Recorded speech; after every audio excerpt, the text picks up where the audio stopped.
Swift, powerful, and agile, these young ladies training for ninjutsu never expected to be described as, quote, assassins when they opened their doors to Reuters news agency.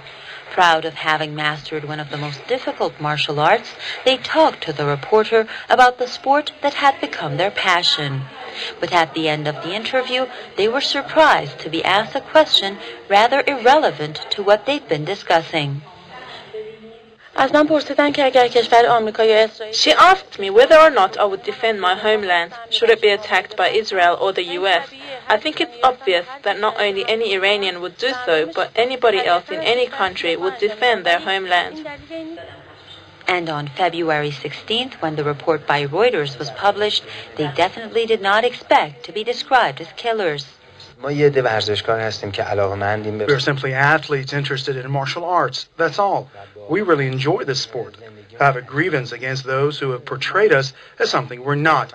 I demand that they tell people the truth about us. We contacted Reuters' Tehran office, but they refused to comment. On February 26, Reuters posted an advisory with some corrections made. The alterations, however, do not change the spin put on the story, as most of the text remains the same. Meanwhile, for anyone who might drop by at the Ninja Club to see for themselves, the Reuters report is clearly misleading. I love martial arts and I've tried a couple of them before, but I find ninjutsu to be a sport with more variety in it. I had a baby about a year ago and this sport helped me get back in shape. I'm taking English courses now and I'm also preparing myself for college.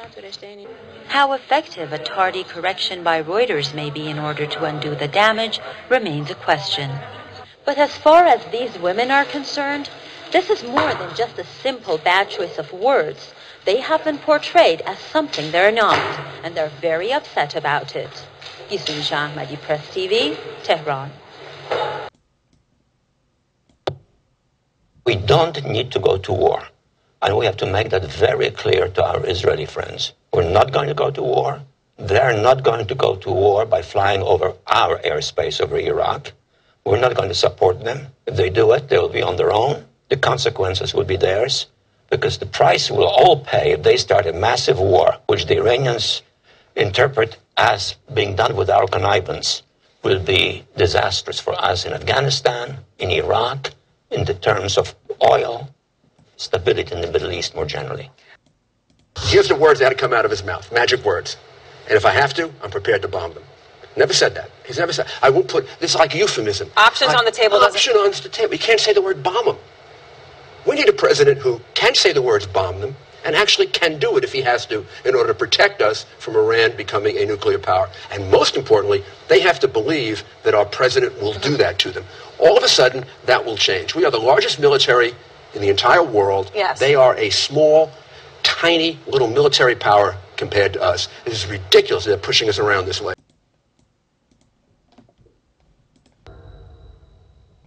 Hi, my name is Ayman. As the electoral campaign starts in the United States, it started some time ago, we noticed here in Tunisia that most of the candidates from both sides run towards the Zionist lobbies to gain their support in the States. And afterwards, once they are elected, they come to show their supports like for countries like Tunisia and Egypt. For a common Tunisian or a common Arab citizen, how would you reassure and gain his trust again once, given the fact that you're supporting his enemy as well at the same time? Well, first let me say, you will learn as your democracy develops that a lot of things are said in political campaigns that should not bear a lot of attention. There are comments made that certainly don't reflect the United States, don't reflect our foreign policy, don't reflect who we are as a people. I mean, if you go to the United States, you see mosques everywhere, you see Muslim Americans everywhere. That's the fact. So I would not pay attention to the rhetoric. Secondly, I would say, watch what President Obama says and does.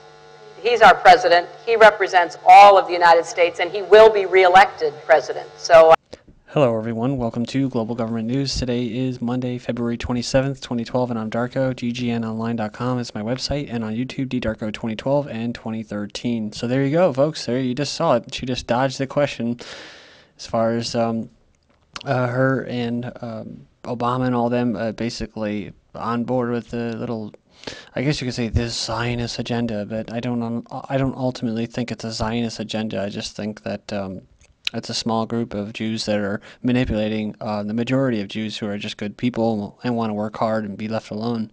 So, you know, and also Israel, I think, is going to be possibly wiped off the map, but I don't think it may not be in the way that we think, and I think that the, quote, Illuminati who created it will also destroy it. So that's the only reason why I think it will be destroyed, because they created it and they destroy what they create, and they make something far, far worse afterwards. So you just saw her kind of scary.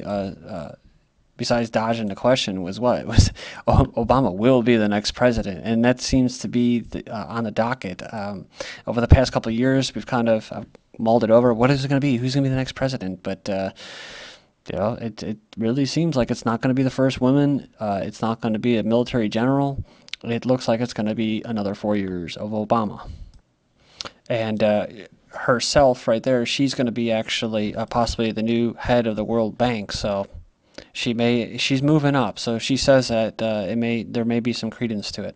Then Rudy Giuliani saying, you know, basically admitting that Iran is not a threat to us, and then says, and then they're trying to intimidate us, the United States. It's like, oh man, ay. But the elites, the global elites, they try to sell him to, and the people didn't buy into it. So I think, you know, now looking back, I start to wonder why Ron Paul is out there. Why is he having a, quote, chance? And I'm like, well, because it's Santorum and Romney and Gingrich. I mean, these guys, I know that the elites understand it.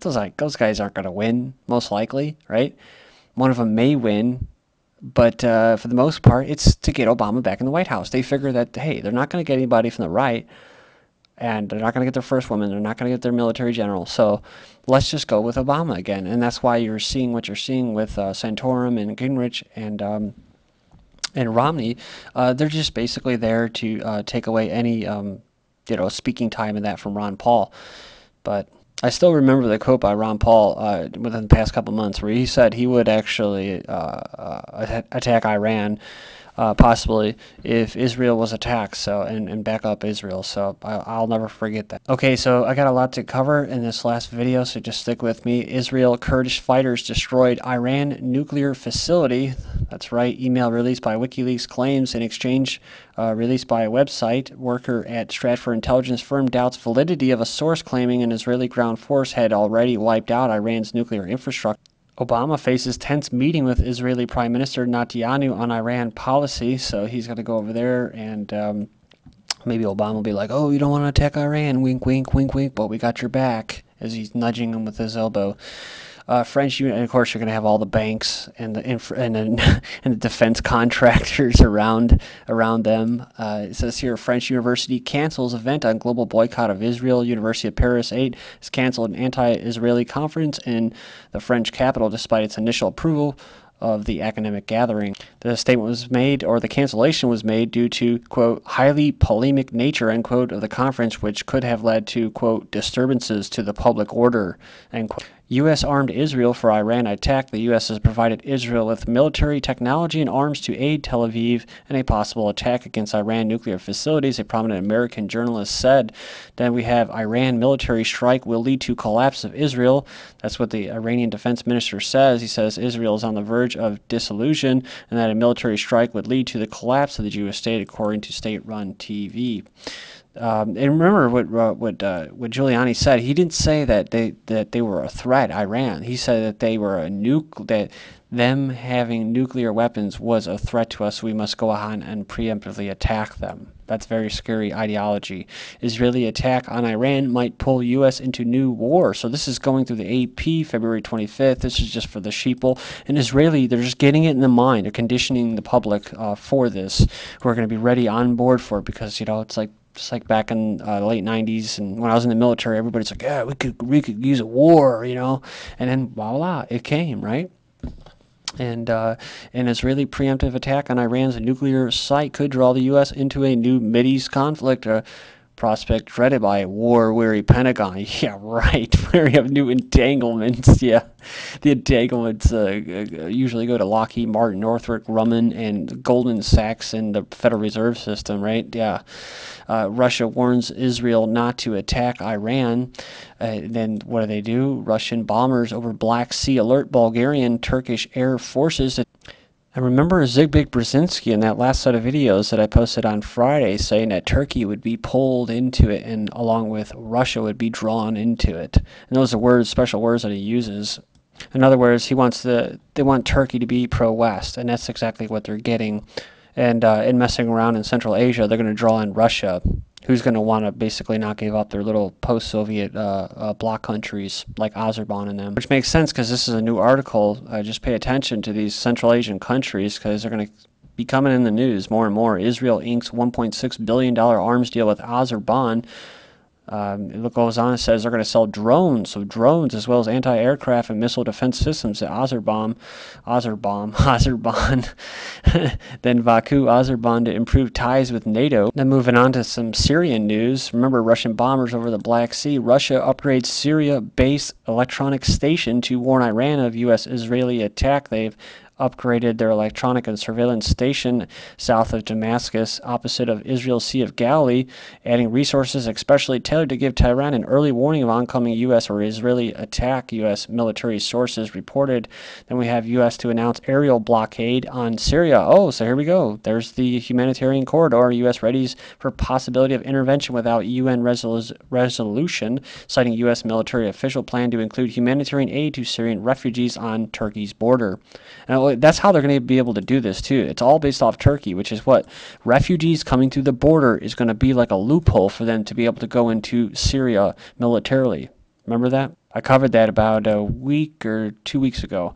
Then we have exclusive State Department quietly warning region on Syrian weapons of mass destruction. The State Department has begun coordinating with Syria's neighbors to prepare for the handling of Bashar al-Assad, the president of Syria's extensive weapons of mass destruction if and when his regime collapses. It says the U.S. is developing plans to deal with the dangers of a post-Assad Syria. Well, I'm sure they are. It's, if you're going to plan the takedown, you're going to have to plan the post-Syria. Syrian opposition warns outside military intervention may be the only solution to the crisis. The U.S. is fighting on the same side as three terrorist groups in Syria, Al-Qaeda, the Muslim Brotherhood, and Hamas. That's right.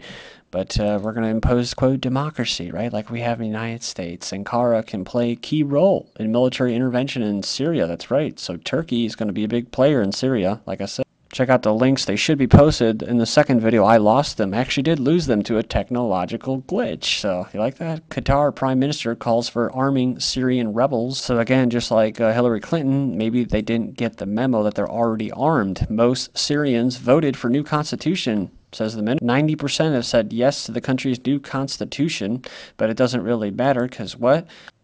EU imposes new sanctions on Syria regime. That's right, so the EU impose new sanctions in hopes of pressuring the regime to change course. Angela Jolie has been conscripted to sell genocidal humanitarian intervention war doctrine. Something I didn't know.